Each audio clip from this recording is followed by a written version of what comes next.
I'm supposed to be putting my toys away so I can get out my other ones, but for some reason I'm just not in the mood.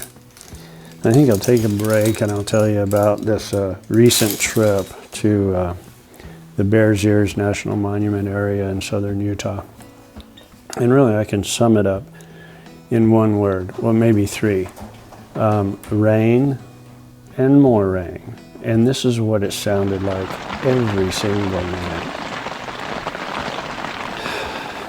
It got pretty frustrating there for a while.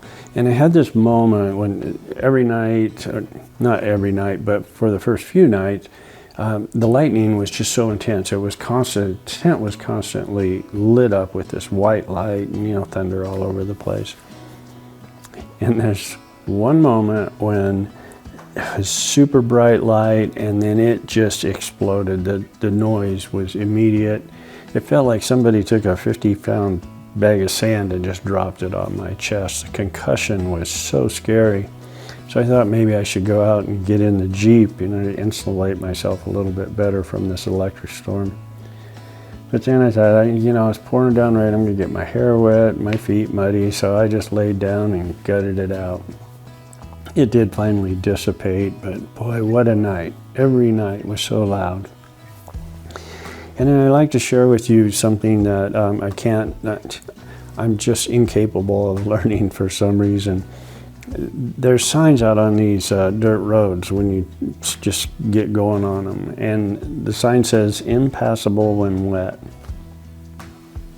Believe it, that I'm telling you, it's the truth. So I go to Blandine to get some supplies. I come back, big black wall coming across the mesa, and it's still raining when I get there.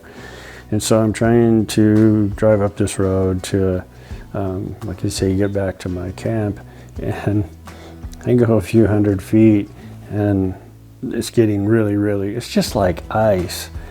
It's getting really squirrely. I stop the Jeep and then it just slides right off the road into the ditch. And I get it back on, and I go another 10 or 20 feet and starts feeling funny, and I stop, and then it slides off to the other side of the road.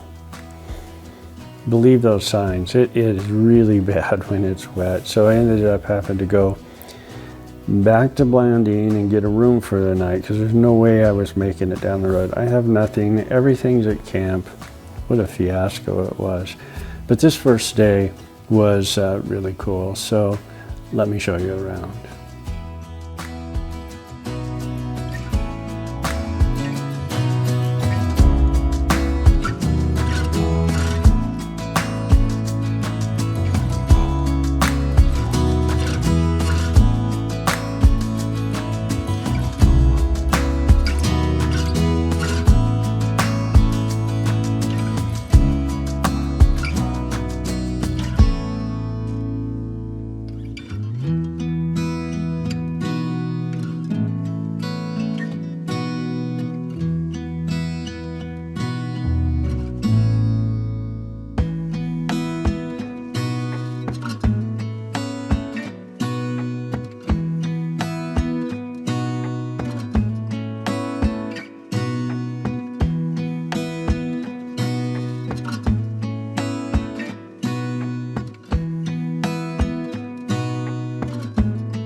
Boy, I came around a corner and saw something really fun.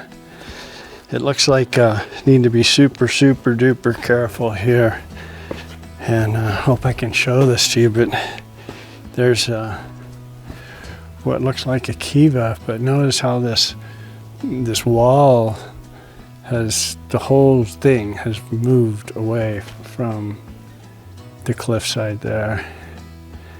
You don't want to get too close to that and disturb it, but maybe I'll take my pole out from the other side and point it around a little bit so we can get a look inside. But wow, that is really special. And it looks like it's from over here. Looks like there's a couple 3 doors right there, and possibly a kiva, I would guess. Anyway, I'll take some shots and show you around.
Okay, I got to get back to work here.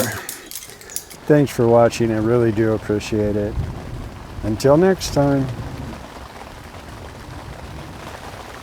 GoPro, stop recording.